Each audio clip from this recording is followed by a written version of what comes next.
La columna de esta semana se titula La derecha cavernaria. Mario Vargas Llosa no solo fue uno de los más grandes novelistas de nuestra lengua, fue además un político y comentarista de derecha. Pero no de cualquier derecha. Vargas Llosa abogaba por una derecha liberal, tanto en lo económico como en los derechos individuales, y democrática, distante a cualquier dictadura. Como tal, Vargas Llosa condenó tanto las dictaduras de izquierda, partiendo por Cuba, como las de derecha, incluyendo al régimen de Pinochet. En nuestro país fue muy cercano a Sebastián Piñera, a quien apoyó en cada una de sus campañas, pero solía perder la paciencia ante la atracción de algunos políticos chilenos por el régimen de Pinochet y sus crímenes. Célebre es su indignada respuesta al polemista libertario Axel Kaiser, cuando en 2018 este intentó distinguir entre dictaduras malas, de izquierda, y, comillas, menos malas por no decir mejores, como la de Pinochet. Comillas, esta pregunta yo no te la acepto. No, las dictaduras son todas malas, dijo enfático el novelista, quien agregó que algunas pueden traer beneficios económicos a ciertos sectores, pero el precio que se paga por eso es intolerable e inaceptable. Todas las dictaduras son inaceptables. Esta es la reacción que quería provocar, musitó un desconcertado Kaiser. Vargas había demostrado la diferencia entre un verdadero liberal y estos autodenominados libertarios, que se llenan la boca con la palabra libertad, pero están dispuestos a hacerse los lesos ante la más atroz represión de las libertades del individuo por parte del Estado, el secuestro, la tortura, el asesinato, cuando le conviene a sus bolsillos.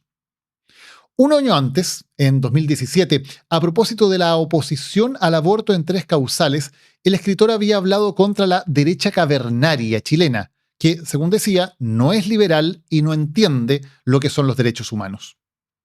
Tras la muerte de Vargas Llosa, la candidata Evelyn Matei homenajeó a, comillas, un firme defensor de la democracia y la libertad, un hombre audaz que nunca tuvo miedo de dar la pelea en defensa de sus ideas.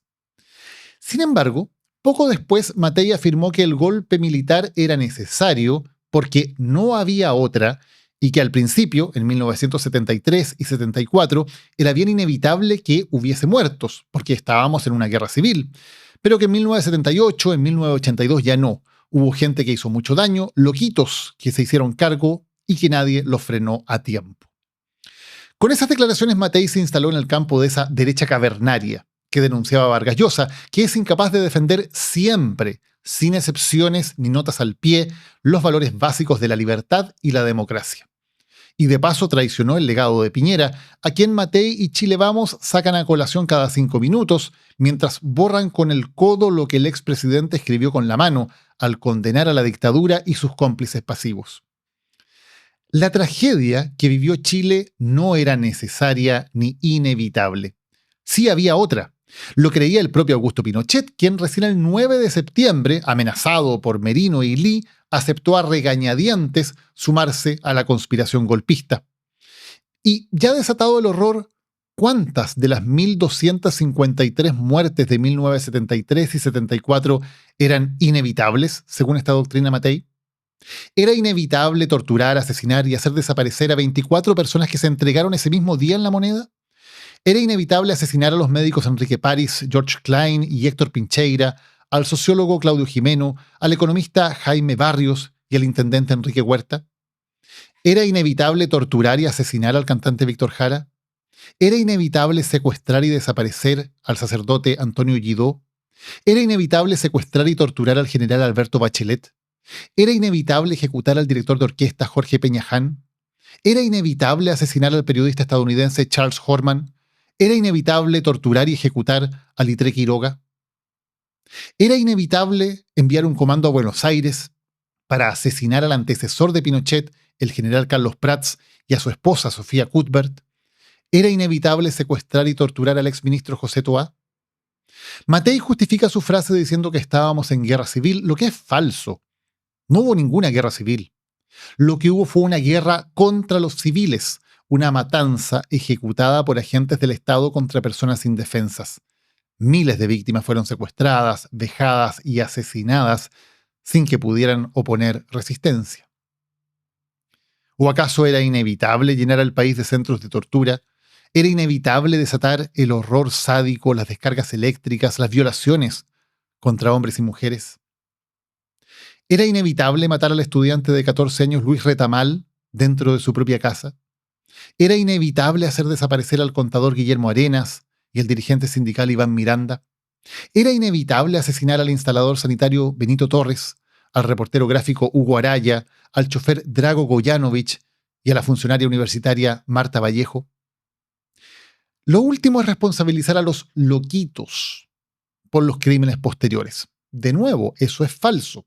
La represión no fue obra de loquitos, fue una maquinaria jerárquica con mando, organización y disciplina. Los atentados contra Orlando Letelier, Tucapel Jiménez o Bernardo Leighton fueron crímenes de Estado, fríamente planificados para eliminar a personajes incómodos y sembrar el terror. El retiro de televisores fue una operación burocrática cumplida por militares en todo Chile para hacer desaparecer los cuerpos de las víctimas. Nada de loquitos. Esto fue un horror racional, fríamente ejecutado. Esto importa, y hoy más que nunca. Cuando la democracia está en crisis, como ocurre en gran parte del mundo, es fundamental saber cómo reaccionarían nuestros líderes en una situación límite. ¿Estarían dispuestos a repetir horrores como los de hace 50 años porque no hay otra o es inevitable destruir la democracia y asesinar a compatriotas?